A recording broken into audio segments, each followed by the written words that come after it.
Okay. నమస్తే అండి. Welcome to Harshita academy.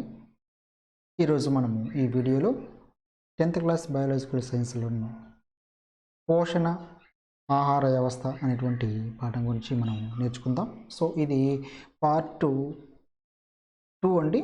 So, part 1లో మనం ఈ లెసన్‌కి సంబంధించి కొంత నేర్చుకోవడం జరిగింది. మరి పార్ట్ 1లో మనం పోషణ అంటే ఏమిటి? ఓకే. మరి పోషణ అనేది జీవులలో ఎన్ని రకాలుగా జరుగుతుందని తెలుసుకోవడం జరిగింది. పోషణ అనేది జీవుల్లో స్వయం పోషణ మరియు పరపోషణ అనేటువంటి 2 విధానాల ద్వారా జీవులు అనేవి పోషణ జరుపుతాయని మనం తెలుసుకోవటం జరిగింది. సో, నెక్స్ట్ మనకి స్వయం పోషకాలలో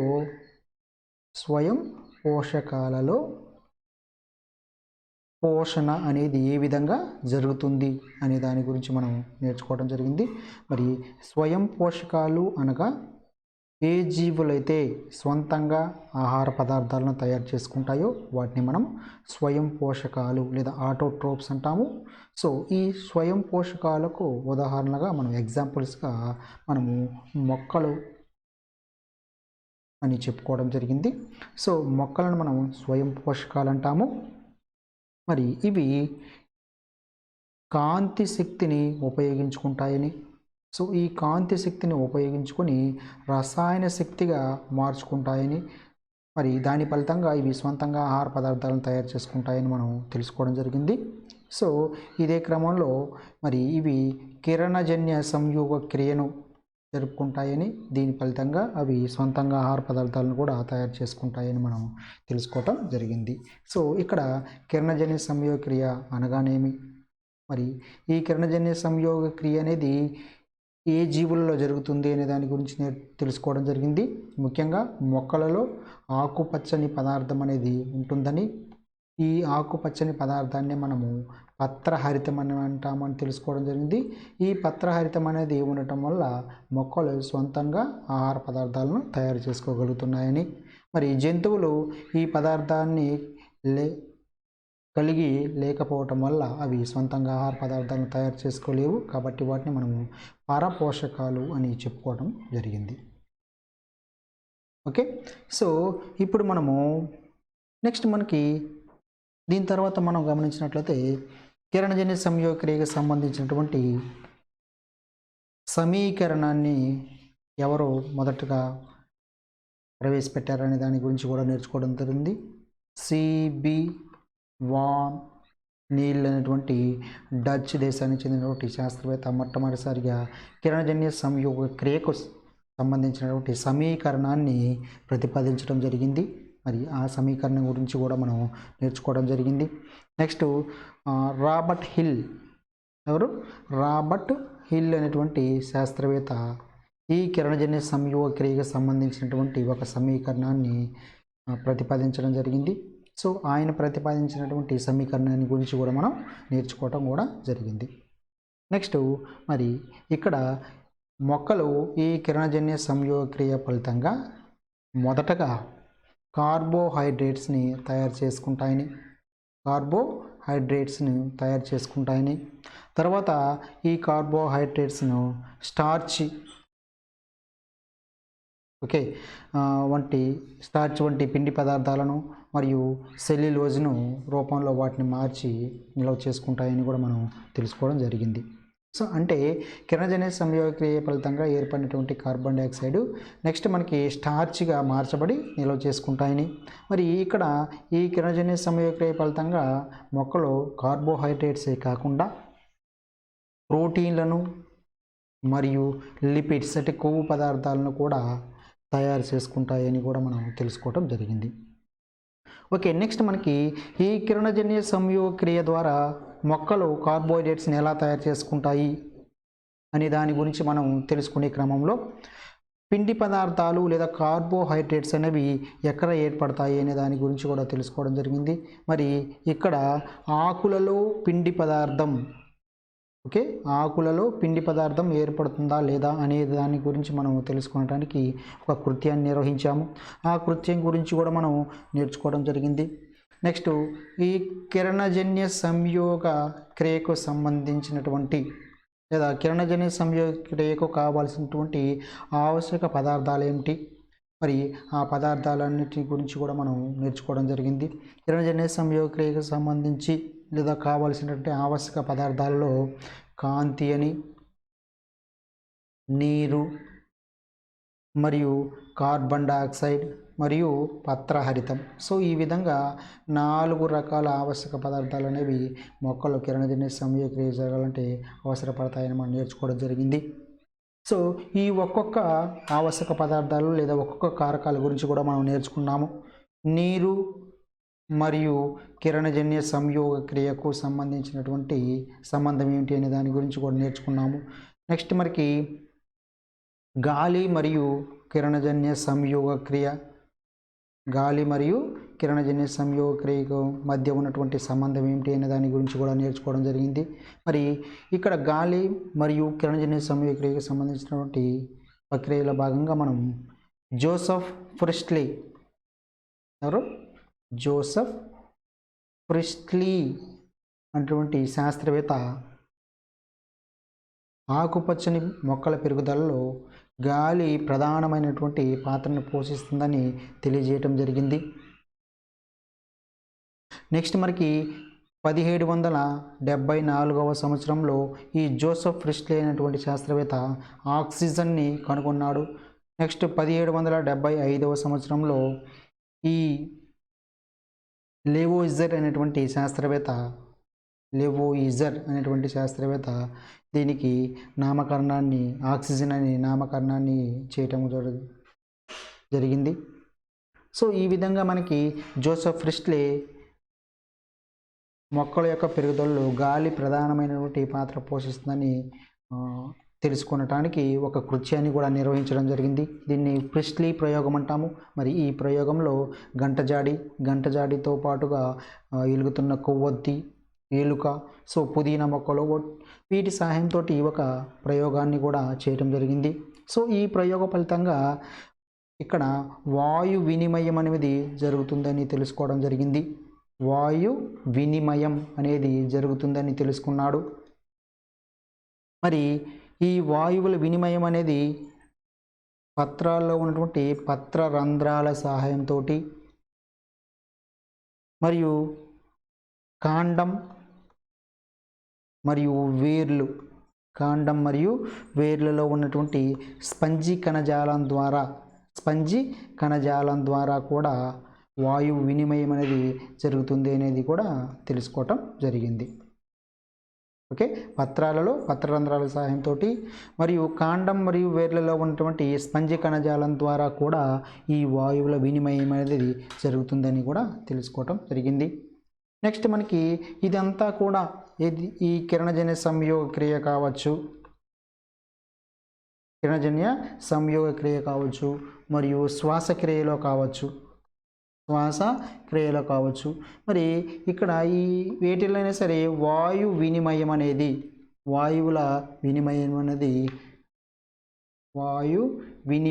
అనేది ఆ ప్రక్రియను నిర్వహించేటువంటి కణాంగాల స్థాయిలోనే జరుగుతుందని కూడా తెలుసుకోవడం జరిగింది.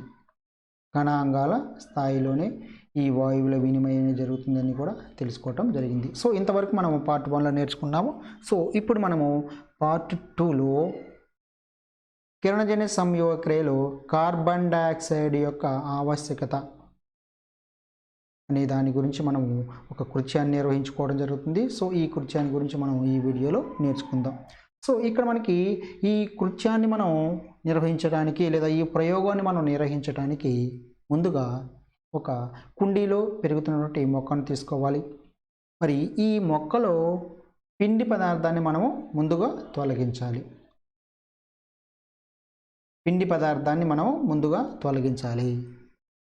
సో ఈ మొక్కలో ఉన్నటువంటి పిండి పదార్థాన్ని మనం తొలగించాలంటే మొక్కను కనీసం ఒక వారం రోజుల పాటు చీకటి గదిలో ఉంచాల్సి ఉంటుంది. సో చీకటి గదిలో ఉంచటం వల్ల కాంతి అనేది ఆ మొక్కకు అందదు. సో కాంతి అనేది మొక్కకు అందకపోవటం వల్ల అది కిరణజన్య సంయోగక్రియ జరుపుకోలేదు, దాని ఫలితంగా అక్కడ పిండి పదార్థాలు అనేవి ఏర్పడవు. సో నిల్వ ఉన్నటువంటి పిండి పదార్థాలు ఈ వారం రోజుల లోపల ఖర్చు అవుతాయి. కాబట్టి మనము ఈ మొక్కను మనం చీకటి గదిలో ఉంచాల్సిన అవసరం అనేది ఉంటుంది. సో దీనివల్ల మనకి ఏమవుతుందంటే ఈ పిండి పదార్థం పూర్తిగా తొలగించబడుతుంది. సో నెక్స్ట్ మనకి ఒక వారం రోజుల తర్వాత ఆ మొక్కను తీసుకొచ్చి ఒక వెడల్పు మూతి గల సీసాని తీసుకుంటాము. మరి ఈ వెడల్పు మూతి గల సీసా లోపల KOH పొటాషియం హైడ్రాక్సైడ్ బిళ్ళలు కావచ్చు లేదా ద్రావణాన్ని మనము ఈ వెడల్పు మూతి గల సీసాలోనికి ఉంచడం జరుగుతుంది. సో ఇది ఉంచడానికి కారణం, ఈ సీసా లోపల మనకి గాలి ఉంటుంది, ఆ గాలిలో కూడా మనకి కార్బన్ డైఆక్సైడ్ అనే వాయువు ఉంటుంది. ఆ వాయువును మనం తొలగించాలంటే కష్టం. కాబట్టి ఇక్కడ మనము ఈ సీసా లోపల KOH పొటాషియం హైడ్రాక్సైడ్ని ఉంచినట్లయితే ఈ పొటాషియం హైడ్రాక్సైడ్ కార్బన్ డైఆక్సైడ్ని పీల్చుకునే గుణాన్ని కలిగి ఉంటుంది. కాబట్టి ఈ విధంగా మనం సీసా లోపల ఉన్నటువంటి కార్బన్ డైఆక్సైడ్ని మనం తొలగించడానికి ఈ KOHని ఉపయోగించడం జరుగుతుంది. ఇప్పుడు మనకి సీసా మూతికి రబ్బర్ బిరడాను, నిలువుగా చీల్చబడినటువంటి ఒక రబ్బర్ బిరడాను అమర్చి ఆ రబ్బరు బిరడా ద్వారా ఆ కుండీలో పెరుగుతున్నటువంటి ఒక ఆకుని, పొడవైనటువంటి ఆకుని మనము ఆ రబ్బరు బిరడా గుండా కొంత భాగం బయట ఉండేటట్టు, కొంత భాగం సీసా లోపల ఉండేటట్టు ఏర్పాటు చేసి మనము కొన్ని గంటల వరకు ఎండలో ఉంచాల్సి ఉంటుంది. ఓకే, కొన్ని గంటల తర్వాత మనము ఈ అమరికను తీసేసి ఇక్కడ ఉన్నటువంటి మనము ప్రయోగానికి వినియోగించినటువంటి ఆకును మనం తుంచి దీన్ని మనము అయోడిన్ పరీక్షను చేయటం జరుగుతుంది. అయోడిన్ తోటి పరీక్షించడం జరుగుతుంది. ఇలా అయోడిన్ తోటి పరీక్షించినప్పుడు మనకు ఆకు అనేది ఈ విధమైన రంగుని కలిగి ఉంటుంది. సో ఇక్కడ సీసా బయట ఉన్నటువంటి భాగం అయోడిన్తో పరీక్ష చేసినప్పుడు నీలి నలుపు రంగులోనికి మారుతుంది, నీలి లేదా నలుపు రంగులోకి మారుతుంది. మరి సీసా లోపల ఉన్నటువంటి ఈ ఆకు భాగం మాత్రం నీలి రంగు ఏర్పడని భాగంగా ఉంటుంది. ఎటువంటి రంగు మార్పు అనేది ఉండదు. మరి కారణం ఏమిటి? ఇక్కడ ఈ భాగం నీలి నలుపుగా మారింది అంటే ఇక్కడ పిండి పదార్థాలు అనేవి ఏర్పడినవి అని మనం గుర్తించాలి. మరి ఇక్కడ రంగులో మార్పు లేదు కాబట్టి ఈ ప్రాంతంలో పిండి పదార్థాలు అనేవి ఏర్పడలేదు అని మనం ఇక్కడ తెలుసుకోవడం జరుగుతుంది. మరి పిండి పదార్థాలు ఈ భాగంలో ఏర్పడలేకపోవటానికి కారణం ఏమిటి అంటే ఇక్కడ సీసా లోపల మనము ఈ కార్బన్ డైఆక్సైడ్ అయినటువంటి వాయువును మనం తొలగించాము. కాబట్టి ఇక్కడ మొక్కలు కిరణజన్య సంయోగక్రియ కావాల్సినటువంటి కార్బన్ డైఆక్సైడ్ అనేది అందలేదు. కాబట్టి ఈ భాగం మాత్రం కిరణజన్య సంయోగక్రియ జరగలేదు. అందువల్ల ఇక్కడ పిండి పదార్థాలు ఏర్పడలేదు. అందువల్ల ఇక్కడ మనం అయోడిన్ తోటి పరీక్ష చేసినప్పటికీ ఇక్కడ ఎటువంటి రంగు మార్పు అనేది కలగలేదు. సో ఈ విధంగా మనము కిరణజన్య సంయోగక్రియలో కార్బన్ డైఆక్సైడ్ యొక్క పాత్రను మనం ఈ ప్రయోగం ద్వారా మనం తెలుసుకోవటం జరుగుతుంది. ఓకే, నెక్స్ట్ మనకి కాంతి మరియు కిరణజన్య సంయోగక్రియ అనేటువంటి టాపిక్ గురించి మనం తెలుసుకుందాం. Light and photosynthesis. Okay, next మనకి జోసెఫ్ ప్రిస్ట్లే. మనం జోసెఫ్ ప్రిస్ట్లే అనేటువంటి శాస్త్రవేత్త గురించి మనం తెలుసుకోవడం జరిగింది. మరి ఈ జోసెఫ్ ప్రిస్ట్లే కాలం నాటికి అంటే ఆనాటి శాస్త్రవేత్తలకు శక్తి గురించినటువంటి సమాచారం అంతగా తెలియదు. శక్తి ఏ విధంగా ఏర్పడుతుంది అనే దాని గురించినటువంటి సమాచారం తెలియదు. మరి చాలామంది శాస్త్రవేత్తలు చాలా కాలం ఈ శక్తిపై అనేక రకాల ప్రయోగాలు కూడా పరిశోధనలు కూడా చేయటం జరిగింది. మరి ఆక్సిజన్ పరమాణువు అనేది కార్బన్ లేదా హైడ్రోజన్ లాంటి పరమాణువులతోటి సంయోగం అనేది చెందటం వల్ల మనకి కార్బన్ డైఆక్సైడ్ లేదా నీరు అనేది ఏర్పడుతుందని, సో ఈ విధంగా కార్బన్ డైఆక్సైడ్ లేదా నీరు అనేది ఏర్పడటం వల్ల ఇక్కడ శక్తి అనేది విడుదలవుతుందని తెలుసుకోవటం జరిగింది. సో ఒకసారి చూడండి, ఆక్సిజన్ పరమాణువు అనేది కార్బన్ లేదా హైడ్రోజన్ అనేటువంటి పరమాణుతోటి సంయోగం అని చెందుతుంది. ఈ విధంగా సంయోగం చెందటం వల్ల కార్బన్ డైఆక్సైడ్ లేదా నీరు అనేది ఏర్పడుతుంది. సో ఇక్కడ కార్బన్ డైఆక్సైడ్ లేదా నీరు అనేది ఏర్పడటం వల్ల ఇక్కడ శక్తి అనేది విడుదలవుతుంది అనే విషయాన్ని కూడా తెలుసుకోవటం జరిగింది. మరి ఈ శక్తి ఎక్కడి నుంచి వస్తుంది అనే దాని గురించి కూడా వీళ్ళు పరిశోధన చేయడం జరిగింది. మరి దీనికి సంబంధించినటువంటి సమాధానాన్ని మనకి జాన్ ఇంజన్ హౌస్, ఓకే, మరి జాన్ ఇంజన్ హౌస్ అనేటువంటి ఒక డచ్ శాస్త్రవేత్త దీనికి సంబంధించినటువంటి సమాధానాన్ని కనుగొనడానికి ప్రయత్నం చేయడం జరిగింది. మరి 1779వ సంవత్సరంలో ఈ జాన్ ఇంజన్ హౌస్ అనేటువంటి శాస్త్రవేత్త హైడ్రిల్లా, ఓకే, ఈ హైడ్రిల్లా అనేది ఒక నీటి మొక్క. ఈ హైడ్రిల్లా అనేటువంటి నీటి మొక్క మీద ప్రయోగాలు చేసి హైడ్రిల్లా లాంటి నీటి మొక్కలను ఉపయోగించి కాంతి సమక్షంలోనే, ఓకే, 1779 సంవత్సరంలో కాంతి సమక్షంలోనే మొక్కలు ఆక్సిజన్ని విడుదల చేస్తాయి, ఏర్పరుస్తాయి అని తెలుసుకోవటం జరిగింది. ఓకే, ఒకసారి మళ్ళీ చూడండి, జాన్ ఇంజన్ హౌస్ అనేటువంటి డచ్ శాస్త్రవేత్త 1779వ సంవత్సరంలో హైడ్రిల్లా లేదా ఎలోడియా లాంటి నీటి మొక్కలను తన ప్రయోగానికి ఎంచుకొని ఈ ప్రయోగం ద్వారా కాంతి సమక్షంలోనే మొక్కలు ఆక్సిజన్ని విడుదల చేస్తాయి అని తెలుసుకోవటం జరిగింది. నెక్స్ట్ మనకి 20వ శతాబ్దంలో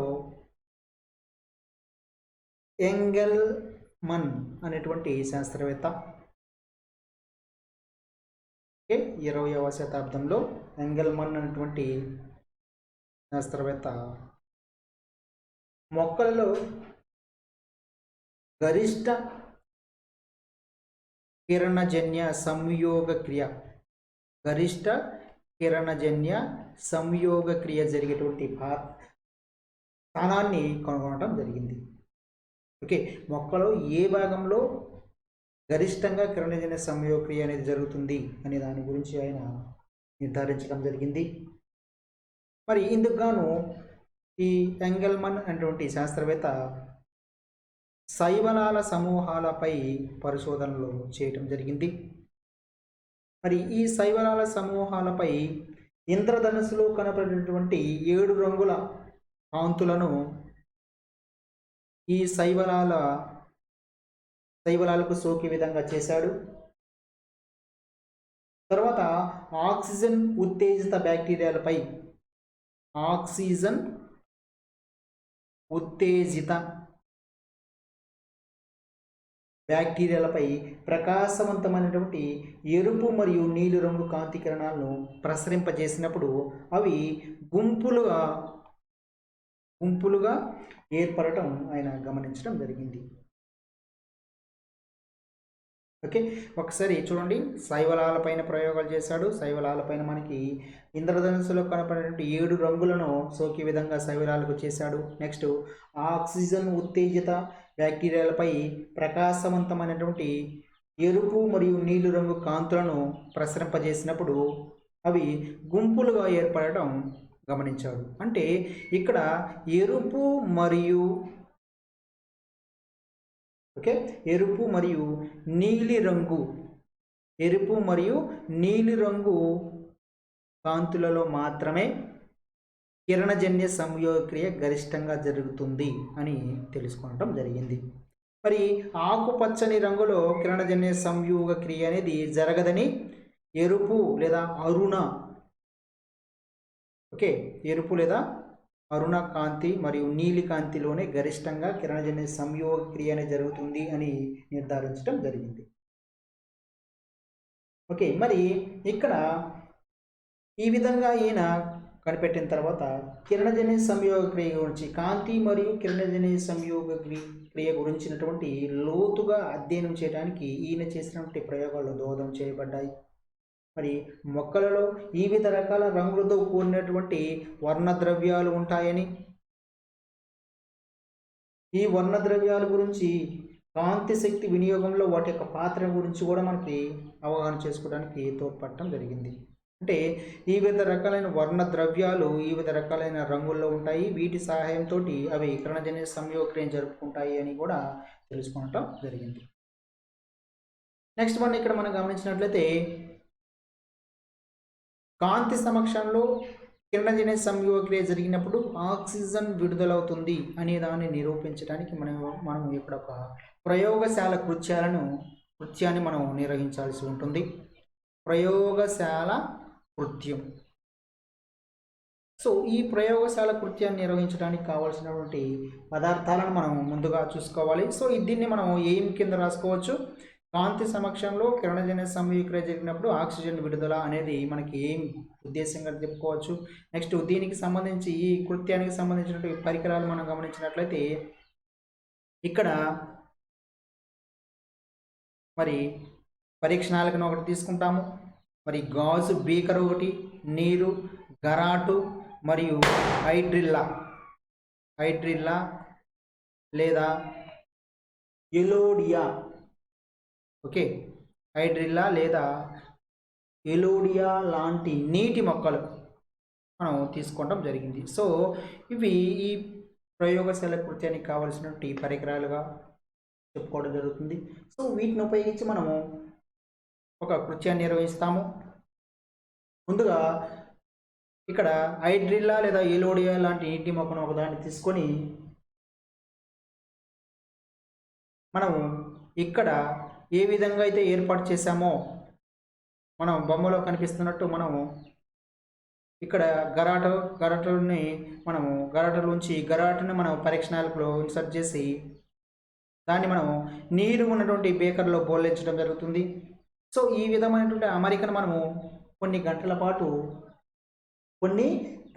పాటు కనీసం 2 నుంచి 3 గంటల పాటు సూర్యరశ్మి అంటే ఎండ తగిలే విధంగా మనం ఉంచడం జరుగుతుంది. మరి ఇక్కడ దీన్ని నిరూపించడానికి ఇటువంటి ఎక్విప్మెంట్ కలిగినటువంటి దాన్ని రెండింటిని మనం తీసుకోవాలి. ఓకే, మనకి ఈ విధమైనటువంటి ఎక్విప్మెంట్ కలిగినటువంటి వాటిని మనం 2 తీసుకుంటాము. ఒకటేమో సూర్యకాంతిలో ఉంచుతాము, రెండవ దాన్ని చీకటిలో ఉంచడం జరుగుతుంది.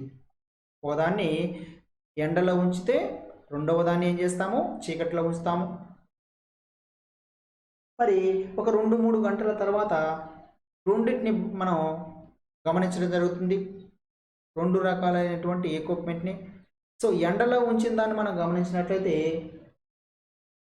ఈ పరీక్షణాళిక యొక్క నీటి మట్టాన్ని మనం గమనించినట్లయితే ఈ పరీక్షణాళికలో ఉన్నటువంటి నీటి మట్టం తగ్గుతూ మరి ఆ ప్రదేశం తగ్గినటువంటి ప్రదేశం అంతా కూడా గాలితో నింపబడి ఉన్నట్లు మనం గమనించడం జరుగుతుంది. చీకటిలో ఉంచినటువంటి ఆ ఎక్విప్మెంట్లో ఎటువంటి మార్పు అనేది ఉండదు. అంటే పరీక్షణాళికలో నీటి మట్టం తగ్గుదల అనేది ఉండదు. మనం ఎంతైతే తీసుకుంటామో అదే విధంగా మనకి నీటి మట్టం అనేది ఉంటుంది. మరి ఇక్కడ ఎండలో ఉంచినటువంటి పరీక్షణాళికలో మాత్రమే నీటి మట్టం తగ్గుతుంది. మరి తగ్గినటువంటి ఈ ప్రదేశంలో కొంత గాలితోటి నిండి ఉంది అని మనం గమనించడం జరుగుతుంది. మరి అక్కడ ఉన్నటువంటి ఈ వాయువు ఏంటి అని ఏమిటి అని మనం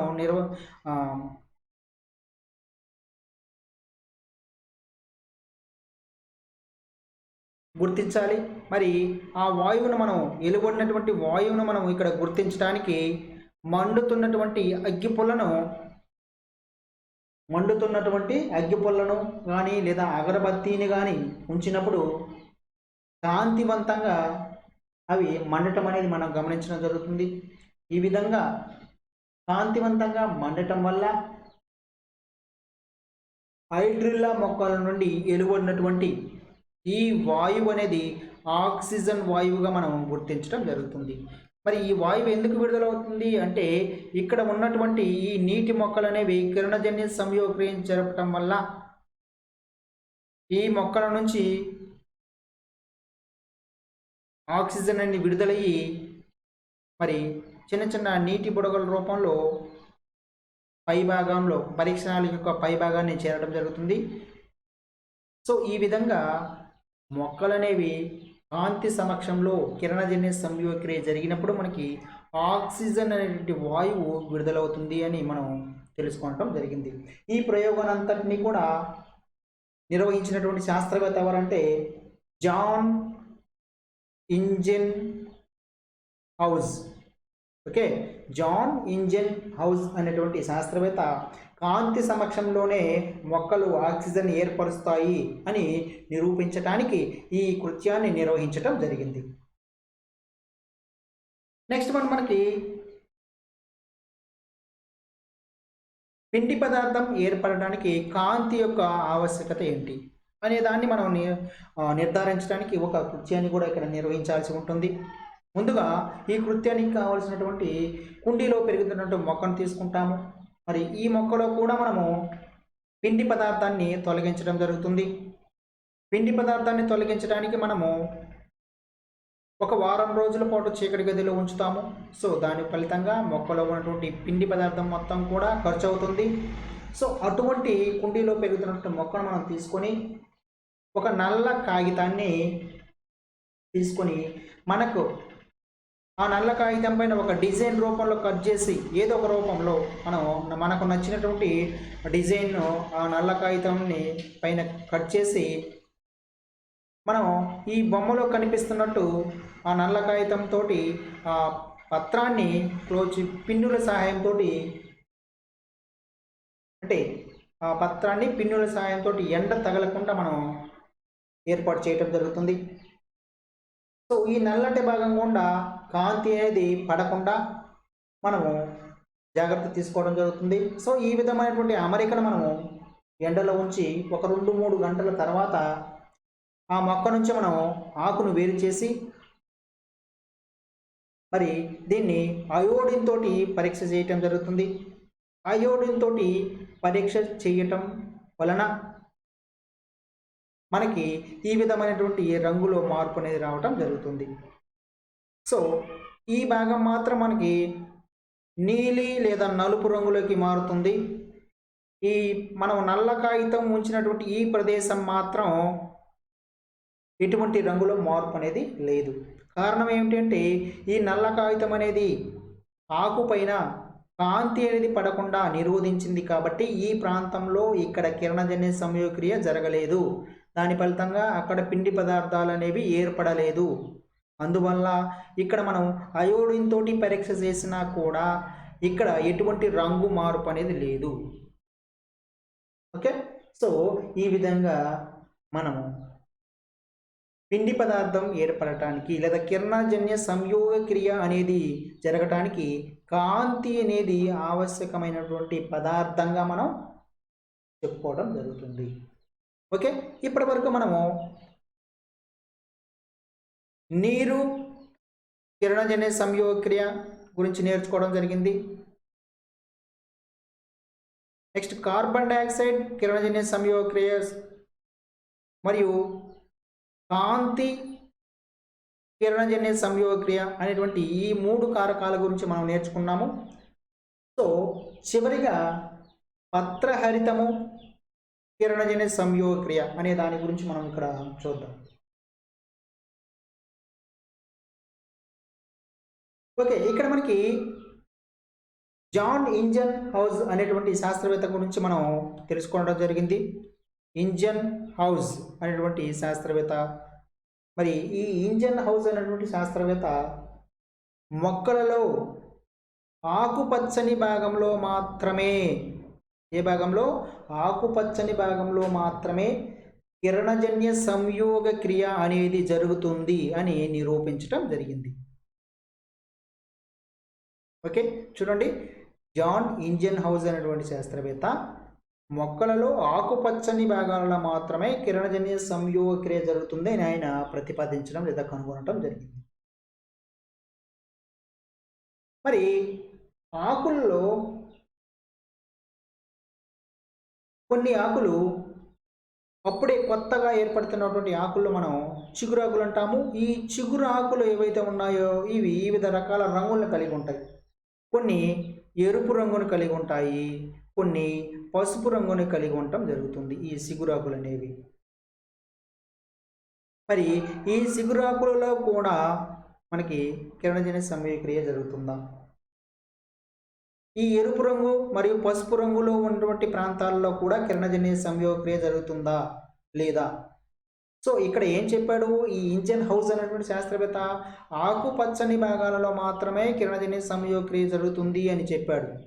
మరి ఈ మొక్కలలో నూతనంగా ఏర్పడినటువంటి చిగురాకులు కొన్ని ఎరుపు రంగులో ఉంటాయి, కొన్ని పసుపు రంగులో ఉంటాయి. మరి ఈ ఎరుపు పసుపు రంగులలో కూడా కిరణజన్య సంయోగక్రియ జరుగుతుందా లేదా అనేది మనం ఇక్కడ తెలుసుకోవాలి.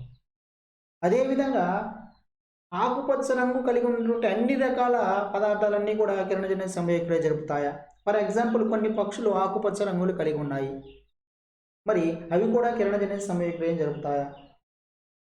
ఓకే, సో ఇటువంటి క్వశ్చన్స్ అన్నిటికీ కూడా మనం ఇక్కడ సమాధానాలు తెలుసుకోవాలి.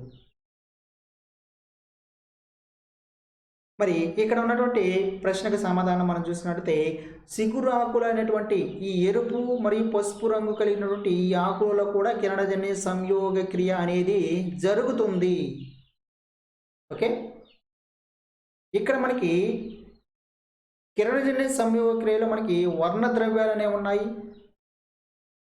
Chlorophyll A, chlorophyll B. Okay, chlorophyll A, chlorophyll B మరియు జాంతోఫిల్స్ మరియు కెరోటినాయిడ్స్ అనేటువంటి వర్ణ ద్రవ్యాలు అనేవి కలిగి ఉంటాయి. ఈ క్లోరోఫిల్ ఏ ఆకుపచ్చ రంగుని కలిగి ఉంటుంది, ఇది పసుపు ఆకుపచ్చ రంగుని కలిగి ఉంటుంది. జాంతోఫిల్స్ పసుపు రంగు, కెరోటినాయిడ్స్ అనేవి ఎరుపు రంగుని కలిగి ఉండటం జరుగుతుంది.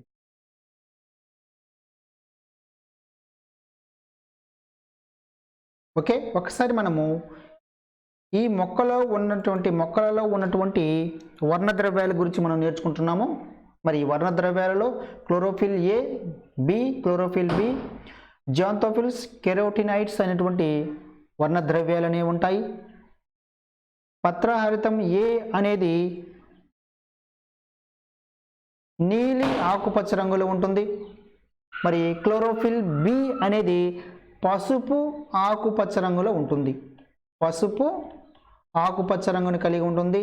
జాంతోఫిల్స్ అనేది పసుపు రంగుని కలిగి ఉంటుంది. కెరోటినాయిడ్స్ అనేవి పసుపు నుంచి నారింజ రంగును కలిగి ఉండటం జరుగుతుంది. ఓకే, సో అందువల్ల ఈ చిగురాకులు అనేవి ఎరుపు పసుపు రంగులో కనిపిస్తూ ఉంటాయి. మరి ఈ చిగురాకుల్లో క్లోరోఫిల్ ఏ, బి అనేవి మనకి కనిపించవు. ఓకే, కాబట్టి ఇక్కడ మనము చిగురాకుల్లో కూడా కిరణజన్య సంయోగక్రియ జరుగుతుందని తెలుసుకోవడం జరిగింది. ఇక్కడ ఈ ఎరుపు పసుపు రంగు కారణమైనటువంటి ఈ వర్ణ ద్రవ్యాలు అనేవి కాంతిని గ్రహిస్తాయి. ఓకే, ఈ జాంతోఫిల్స్, కెరోటినాయిడ్స్ అనేవి కాంతిని గ్రహించి లేదా స్వీకరించి మరి మిగిలినటువంటి వర్ణద్రవ్యాలు అంటే క్లోరోఫిల్ ఏ అనే దానికి కాంతిని అందజేయడం జరుగుతుంది. సో ఈ క్లోరోఫిల్ ఏ అనేది కాంతిని స్వీకరించి కిరణజన్య సంయోగక్రియను జరుపుకుంటాయి. అందువల్ల మనకి మొక్కలలో నూతనంగా ఏర్పడినటువంటి ఈ ఎరుపు పసుపు రంగు కలిగినటువంటి ఈ చిగురాకులలో కూడా కిరణజన్య సంయోగ క్రియ అనేది జరుగుతుంది. రైట్, సో ఈ విధంగా మనకి దీని గురించినటువంటి సమాచారం గురించి అనేక ప్రయోగాలు అనేవి అనేక శాస్త్రవేత్తలు చేయటం జరిగింది. నెక్స్ట్ మనకి ఇక్కడ 1817వ సంవత్సరంలో పెల్లిటియర్, ఓకే, పెల్లిటియర్ మరియు కావన్సో పెల్లిటియర్ కావోన్సో అనేటువంటి ఇద్దరు శాస్త్రవేత్తలు ఆకుపచ్చటి పదార్థం యొక్క కషాయాన్ని వేరు చేయటం జరిగింది. మొక్కలలో మనకి ఆకుపచ్చటి పదార్థం ఉంటుందని తెలుసుకున్నాము. ఆ ఆకుపచ్చటి పదార్థం యొక్క కషాయాన్ని వీళ్ళు వేరు చేయటం జరిగింది. ఆ కషాయానికి వీరు పత్రహరితం అనే పేరు పెట్టడం జరిగింది. పత్రహరితం. పత్రహరితం అనగా అంటే క్లోరోఫిల్ అనగా ఆకుపచ్చని ఆకులు అని అర్థము. ఆకుపచ్చని ఆకులు అని అర్థం. సో ఇప్పుడు మనకి చూడండి, పెల్లిటియర్ మరియు కావన్షో అనేటువంటి శాస్త్రవేత్తలు పత్రహరితాన్ని వేరు చేయటం జరిగింది. ఓకే, కాబట్టి ఇక్కడ ఈ వీరు కనిపెట్టిన తర్వాత అంటే దాదాపు 6 దశాబ్దాల వరకు వీరు చెప్పిన విధంగానే, అంటే ఈ పెల్లిటియర్ మరియు కావన్షో వీరు పత్రహరితాన్ని కనిపెట్టిన తర్వాత అంటే 6 దశాబ్దాల వరకు కిరణజన్య సంయోగక్రియ జరిగి ఖచ్చితమైన స్థానాన్ని గురించి మరియు క్లోరోఫిల్ కలిగి ఉండే భాగం గురించి పెద్దగా తెలియదు. మొక్కల్లో మనకి కిరణజన్య సంయోగక్రియ ఖచ్చితంగా ఎక్కడ జరుగుతుంది, మరి క్లోరోఫిల్ అనేవి ఎక్కడ ఉంటాయి అనే దాని గురించినటువంటి సమాచారం తెలియదు. తర్వాత మనకి వచ్చినటువంటి శాస్త్రవేత్తలు చేసినటువంటి పరిశోధనల ఫలితంగా మనకి కిరణజన్య సంయోగక్రియ ఎక్కడ జరుగుతుంది మరియు ఈ పత్రహరితం అనేది పత్రాల్లో ఎక్కడ ఉంటుంది అనేది తెలుసుకోవడం జరిగింది. ముఖ్యంగా 1883వ సంవత్సరంలో Julius van socks, okay, Julius van socks అనేటువంటి శాస్త్రవేత్త క్లోరోఫిల్ అంటే పత్రరహిత మొక్కలోని కణమంతా వ్యాపించి ఉండదని గమనించడం జరిగింది. ఓకే, ఈయన ఈ పత్రరహితమైనటువంటి ఆకుపచ్చటి వర్ణద్రవ్యం అనేది పత్రాల్లో ఉన్నటువంటి కణమంతా కూడా వ్యాపించి ఉండదని గమనించాడు. ఈ క్లోరోఫిల్ లేదా పత్రహరితం అనేది కణం లోపల ప్రత్యేక భాగాలలో మాత్రమే, ప్రత్యేక కణాంగాలలో మాత్రమే ఉంటుందని తెలుసుకోవడం జరిగింది. ఆ ప్రత్యేకమైన కణాంగాలనే హరిత రేణువులు అని పేరు పెట్టడం కూడా జరిగింది. హరిత రేణువులు ద క్లోరోప్లాస్ట్ అంటాం. సో ఇక్కడ మొక్కల యొక్క పత్ర రంధ్రాల్లోనూ ఈ హరిత రేణువులు అనేవి మొక్కల యొక్క పత్ర రంధ్రాలు, ఓకే, పత్ర రంధ్రాల్లో ఉన్నటువంటి పత్ర రంధ్రాల చుట్టూ ఉన్నటువంటి రక్షక కణాలలోనూ, రక్షక కణాలు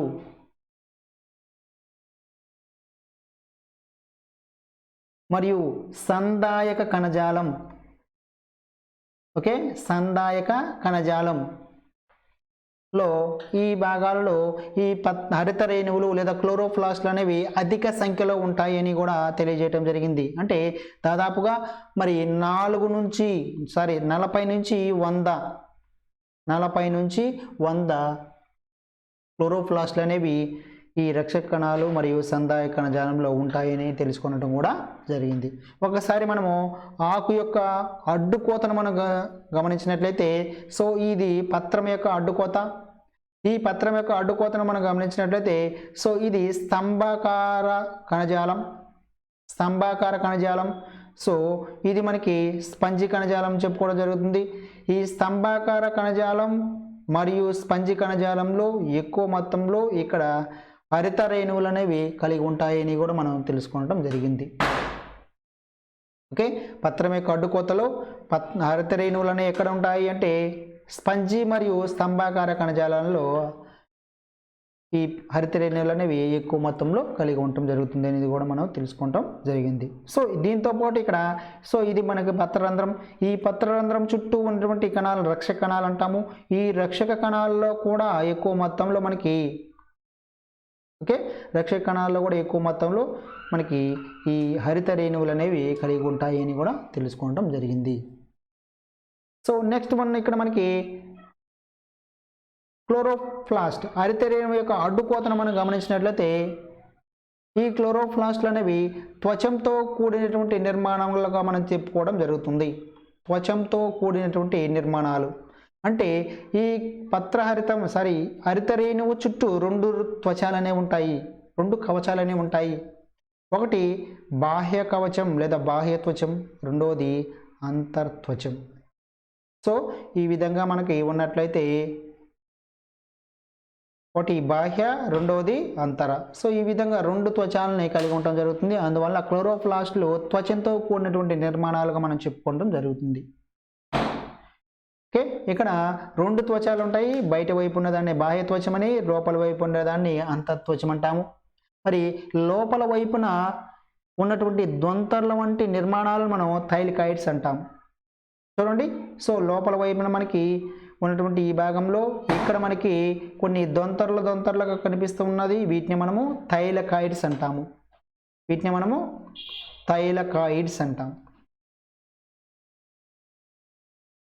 మరి ఈ థైలకాయిడ్ దొంతరల్ని మనం గ్రానా అని కూడా అని చెప్పుకోవచ్చు. సో ఈ థైలకాయిడ్ యొక్క దొంతరల్ని మనము, సో ఇక్కడ మనకి చూసినట్లయితే ఈ థైలకాయిడ్ యొక్క దొంతరలన్నింటినీ కలిపి మనం గ్రానా అంటాము. మరి ఈ గ్రానా అనేటువంటి ఈ ప్రదేశంలోనే మనకి కాంతి శక్తి అనేది గ్రహించబడుతుంది. ఇక్కడ దొంతర్లుగా ఉన్నటువంటి ఈ భాగంలోనే కాంతి శక్తి అనేది గ్రహించబడుతుంది. ఇక్కడ బిట్టు అడిగేదానికి అవకాశం ఉంది. హరితరేణువులో ఏ భాగంలో కాంతి శక్తి గ్రహించబడుతుంది అంటే గ్రానాలో కాంతి శక్తి అనేది గ్రహించబడుతుంది. మరి ఈ దొంతర్ల మధ్య ద్రవంతో నిండి ఉన్నటువంటి భాగం ఉంటుంది. దొంతర్ల మధ్య, సో ఇదంతా కూడా ద్రవ పదార్థంతో నిర్మితమైనటువంటి భాగం. దీన్ని మనము స్ట్రోమా లేదా ఆవర్ణిక అంటాము. మరి ఇందులో అనేక రకాల ఎంజైమ్లను కలిగి ఉంటుంది. ఈ ఎంజైమ్ల చర్య ఫలితంగా మనకి గ్లూకోజ్ అనేది సంశ్లేషించబడుతుంది. ఓకే, ఇక్కడ మనకి స్ట్రోమా లేదా ఆవర్ణిక అనేటువంటి భాగం అనేది అనేక ఎంజైమ్లను కలిగి ఉంటుంది. సో ఈ ఎంజైమ్ల అనేవి చర్యల ఫలితంగా మనకి గ్లూకోజ్ అనేది సంశ్లేషించబడుతుంది. ఎక్కడ? ఈ స్ట్రోమా లేదా ఆవర్ణిక అనేటువంటి భాగంలో. తర్వాత గ్లూకోజ్ అనేది పిండి పదార్థంగా మారుతుంది. ఓకే, ఒకసారి మరి ఇక్కడ మనం గమనించినట్లయితే హరితరేణువు యొక్క అడ్డుకోతను మనం చూసుకున్నట్లయితే హరితరేణువు అనేది రెండు త్వచాలతో కూడి ఉంటుంది. ఒకటి బాహ్య త్వచము, అంతర్త్వచం అంటాము. అంతర్త్వచం లోపల రంగు లేనటువంటి ద్రవ పదార్థం ఉంటుంది. దాన్ని మనం స్ట్రోమా లేదా ఆవర్ణిక అంటాము. నెక్స్ట్ ఇక్కడ మనకి దొంతర్లుగా ఉంటుంది. వీటిని థైలికాయిడ్స్ అంటాము. ఈ థైలికాయిడ్ యొక్క దొంతర్లని మనం గ్రానా అంటాము. ఈ గ్రానా అనేటువంటి భాగంలోనే మనకి కాంతి శక్తి అనేది గ్రహించబడుతుంది. మరి ఇక్కడ స్ట్రోమా అనే భాగం ఉంది. ఈ స్ట్రోమా అనేటువంటి భాగంలో మనకి గ్లూకోజ్ అనేది సంశ్లేషించబడుతుంది. తర్వాత ఈ గ్లూకోజ్ అనేది పిండి పదార్థంగా మారుతుంది. ఓకే, సో ఇది మనకి హరితరేణువు యొక్క అడ్డుకోత. మరి ఇక్కడ డేనియల్ ఆర్నాన్ అనేటువంటి శాస్త్రవేత్త చూసినట్లయితే ఈయన మొక్క యొక్క కణం నుండి కిరణజన్య సంయోగ నిర్వహణకు సంబంధించినటువంటి క్లోరోప్లాస్ట్లను వేరు చేయటం జరిగింది. ఓకే, మొక్క యొక్క కణంలో ఉన్నటువంటి క్లోరోప్లాస్ట్లను ఈయన వేరు చేశాడు. ఎవరు? డేనియల్ ఆర్నాన్ అనేటువంటి శాస్త్రవేత్త. 1954లో డేనియల్ ఆర్నాన్ అనేటువంటి శాస్త్రవేత్త మొక్కల యొక్క కణాల్లో ఉన్నటువంటి క్లోరోప్లాస్ట్ అనే దాన్ని వేరు చేయగలిగాడు. ఓకే, నెక్స్ట్ మనకి ఇక్కడ హరితరేణువులో కాంతిని శోషించే పదార్థాలను కిరణజన్య సంయోగక్రియ వర్ణకాలు అని చెప్పుకోవడం జరుగుతుంది. కాంతి అంటే ఇక్కడ ఈ హరితరేణువు యొక్క నిర్మాణంలో ఏ భాగంలో అయితే కాంతి అనేది శోషించబడుతుందో ఈ కాంతిని శోషించబడేటువంటి ఈ పదార్థాలనే మనము కిరణజన్య సంయోగక్రియ వర్ణకాలు అంటాము. కాంతిని శోషించేటువంటి ఆ పదార్థాలను మనం కిరణజన్య సంయోగక్రియ వర్ణకాలు అంటాము. మరి ఈ పత్రహరితం అనేది రక్తంలోని హిమోగ్లోబిన్ అనే వర్ణకంలోని హీమ్ను పోలి ఉంటుంది. ఓకే, రక్తంలో మనకి చూసుకున్నట్లయితే హిమోగ్లోబిన్ అనేటువంటి వర్ణక పదార్థం ఉంటుంది. అదేవిధంగా మొక్కలలో కూడా మనకి ఈ పత్రహరితమైనటువంటి పదార్థం ఉంటుంది. ఈ మొక్కల్లో ఉన్నటువంటి పత్రహరితమైనటువంటి రక్తంలోని హిమోగ్లోబిన్ అనేటువంటి వర్ణకంతో పోలి ఉండటం జరుగుతుంది. ఓకే, హీమోగ్లోబిన్ అనే వర్ణకంలో ఉన్నటువంటి హీమ్ అనే దాన్ని పోలి ఉండటం జరుగుతుంది. అంటే హీమోగ్లోబిన్లో మనకి ఐరన్ అనేటువంటిది ఉంటే, మరి పత్రహరితంలో చూసుకున్నట్లయితే మెగ్నీషియం అనేది ఉంటుంది. సో ఇక్కడ మీరు గుర్తుపెట్టుకోవాలి. ఓకే, ఇక్కడ మనకి రక్తంలో హీమోగ్లోబిన్ అనేటువంటి వర్ణకంలోనే ఉన్నటువంటి హీమ్ తోటి మనం పత్రహరితాన్ని పోల్చడం జరుగుతుంది. మరి హీమోగ్లోబిన్ అనే దాంట్లో ఐరన్ అనేది మూలకంగా ఉంటుంది. మరి పత్రహరితంలో మెగ్నీషియం అనేది ఇక్కడ మూలకంగా ఉంటుంది. సో ఇక్కడ ఈ రక్తంలో ఉన్నటువంటి హీమోగ్లోబిన్ ఎందుకు ఉపయోగపడుతుంది అంటే వాయువుల రవాణా. ఓకే, వాయువుల రవాణాకు ఉపయోగపడుతూ ఉంటుంది. సో ఇక్కడ మనకి పత్రంలో ఉన్నటువంటి అర్థనేణుల్లో థైలికాయిడ్ దొంతర్లో రెండు ప్రధానమైనటువంటి, సో వీటిని మనం థైలికాయిడ్ దొంతర్స్ అంటాము. ఈ థైలికాయిడ్ దొంతర్లో ముఖ్యంగా రెండు ప్రధానమైనటువంటి వర్ణకాలు ఉన్నాయి. సో మనం ఆల్రెడీ ఇక్కడ వర్ణకాలు చెప్పుకున్నాము. అరతనేణువులో కాంతిని శోషించే పదార్థాలు ఏవైతే ఉన్నాయో వాటిని మనం వర్ణకాలు అన్నాము. ఈ వర్ణకాలు ఎక్కడ ఉన్నాయి? థైలికాయిడ్ దొంతర్లో ఉన్నాయి. ఈ థైలికాయిడ్ దొంతర్లో ముఖ్యంగా రెండు రకాల వర్ణకాలు అనేవి ఉంటాయి. ఒకటి క్లోరోఫిల్ ఏ, క్లోరోఫిల్ బి అనేటువంటి రెండు వర్ణక పదార్థాలు అనేవి ఉంటాయి. వీటితో పాటు మనకి ముందుగా చెప్పుకున్నటువంటి జాంతోఫిల్స్ మరియు కెరోటినాయిడ్స్ అనేవి కూడా ఉంటాయి.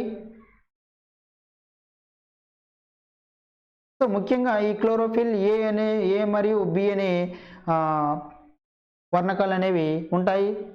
ఈ క్లోరోఫిల్ ఏ అనేది నీలి ఆకుపచ్చ పదార్థంగా చెప్పుకోవడం జరుగుతుంది. నీలి ఆకుపచ్చ రంగుని కలిగి ఉంటుంది. క్లోరోఫిల్ బి అనేది పసుపు ఆకుపచ్చగా ఉంటుంది. ప్రతి ఒక్క గ్రాణం, సో ఈ థైలికాయిడ్ దొంతర్లో మనం ఏమన్నాము? గ్రాణ అన్నాం. ప్రతి ఒక్క గ్రాణంలో దాదాపు 250 నుంచి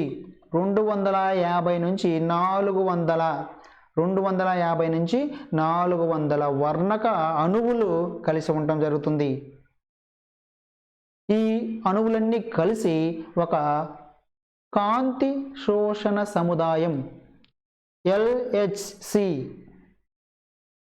LHCగా ఏర్పడటం జరుగుతుంది. లైట్ హార్వెస్టింగ్ కాంప్లెక్సెస్ అంటాం. లైట్ హార్వెస్టింగ్ కాంప్లెక్సెస్ లేదా కాంతి శోషణ సముదాయంగా ఏర్పడుతూ ఉంటాయి. సో ఒకసారి మళ్ళీ చూడండి, ఇక్కడ కన్ఫ్యూజ్ అవ్వద్దు. ఇక్కడ మనకి గ్రాణ ఉంది. థైలికాయిడ్ యొక్క దొంతర్ను మనం గ్రాణ అన్నాము. ఈ గ్రాణాలో మనకి రెండు రకాల వర్ణకాలు ఉన్నాయి. Chlorophyll A, chlorophyll B. Chlorophyll A అనేది నీలి ఆకుపచ్చ రంగుని కలిగి ఉంటుంది. క్లోరోఫిల్ బి అనేది పసుపు ఆకుపచ్చ రంగుని కలిగి ఉంటుంది. మరి ఇక్కడ ప్రతి ఒక్క ఈ గ్రాణాలో దాదాపు 250 నుంచి 400 వర్ణక అణువులు అనేవి కలిసి ఒక కాంతి శోషణ సముదాయంగా లేదా LHC లైట్ హార్వెస్టింగ్ కాంప్లెక్సెస్గా ఏర్పడుతున్నాయి. వీటినే మనము కిరణజన్య సంయోగ క్రియా ప్రమాణాలు అంటాము. ఓకే, కాంతి శోషణ సముదాయాన్నే మనము కిరణజన్య సంయోగ క్రియ ప్రమాణాలు అంటాము. ఆకుపచ్చని మొక్కల క్లోరోప్లాస్టులు మనకి అధిక సంఖ్యలో ఉండే ఈ క్రియా ప్రమాణాలన్నీ కలిసి మనకి కిరణజన్య సంయోగ క్రియను సంయుక్తంగా నిర్వహించడం కూడా జరుగుతుంది. మరి ఈ కిరణజన్య సంయోగ క్రియ ఫలితంగా క్లోరోప్లాస్ట్లో ఏ సంఘటనలు జరుగుతాయి అనేది మనం ఇక్కడ గమనించినట్లయితే ముఖ్యంగా కాంతి శక్తి రసాయన శక్తిగా మారుతుంది. కాంతి శక్తి అనేది రసాయన శక్తిగా మారుతుంది. ఓకే, ఇక్కడ మనకి కిరణజన్య సంయోగ క్రియ అనేది క్లోరోప్లాస్ట్లో జరుగుతుందని తెలుసుకుంటున్నాము. మరి ఈ కిరణజన్య సంయోగ క్రియ ఫలితంగా క్లోరోప్లాస్ట్లో హరిత రేణువులో ఎటువంటి మార్పులు సంభవిస్తాయి, ఎటువంటి సంఘటనలు జరుగుతాయి అనే దాని గురించి తెలుసుకుంటున్నాము. సో దానిలో భాగంగా ఇక్కడ కాంతి శక్తి అనేది రసాయన శక్తిగా మారుతుంది. మరియు నీటి అణువు అనేది విచ్ఛిన్నం చెందుతుంది. నీటి అణువు అనేది విచ్ఛిన్నం చెందుతుంది. మరియు కార్బన్ డయాక్సైడ్ కార్బోహైడ్రేట్స్గా మారుతుంది. కార్బన్ డయాక్సైడ్ అణువు అనేది కార్బోహైడ్రేట్స్గా క్షయీకరణం అనేది చెందుతుంది. సో ఈ విధమైనటువంటి సంఘటనలు అనేవి మనకి హరిత రేణువులోని జరుగుతాయి. సో ఇక్కడ ఈ చర్యలు జరగటానికి కొన్ని చర్యలకు కాంతి అనేది అవసరం ఉంటుంది, కొన్ని చర్యలకు కాంతి అనేది అవసరం ఉండదు. కాంతి అవసరమైనటువంటి చర్యలను కాంతి చర్యలు అంటాము, లైట్ రియాక్షన్స్ అని. కాంతితోటి సంబంధం లేకుండా, కాంతి అవసరం లేకుండా కొన్ని చర్యలు జరుగుతుంటాయి, వీటిని మనము నిష్కాంతి చర్యలు అంటాము.